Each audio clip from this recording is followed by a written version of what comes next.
that is interesting for some people. So I told you about, I've got 3 daughters and a son, right? And because of those 3 daughters, my oldest daughter, in fact, loved the movie Cinderella when she was younger, 5, 6 years old. Everybody's seen Cinderella before, right? We know this story. She would watch it over and over, hundreds of times. I've seen this movie Cinderella, wonderful story, Prince, Princess, glass slipper, the whole thing. Not a fun story, actually. It's actually a horror movie, if you think about it.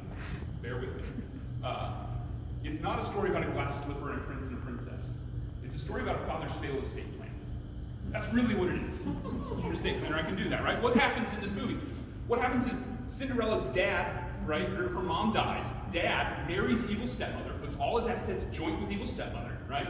Dad dies, evil stepmother gets everything, puts Cinderella in a broom closet. That's what we call an unintentional disinheriting. It's actually very common. It happens all the time. It happened to my mother before I was an attorney years and years ago, right? Because people don't think about this ahead of time. So that movie is not like a fun fairy tale. It's actually just a dad that screwed up his planning, right? Estate planners, that's what we think about. And so I said to myself, every time I watch that movie, I am terrified of this happening with my kids. I'm like, I go get in my car tonight and I don't get home, my girls are going to end up in a broom closet. This is horrifying to me, right? How can I fix this?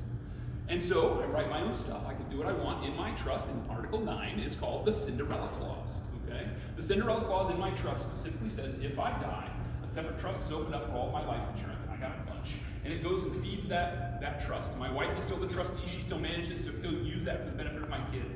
But in the case that she wants to get remarried, which is fine, she and the new spouse are required to sign a prenuptial agreement. Say they can't change the beneficiaries, they can't modify that, and they get none of those dollars. Which means I have ensured for the rest of my life that my girls and my son will always be taken care of. What did I buy by doing that? Peace of mind, right? I know for a fact, if I go get in my car and get in an accident on the way home tonight, my kids will be taken care of for the rest of their lives.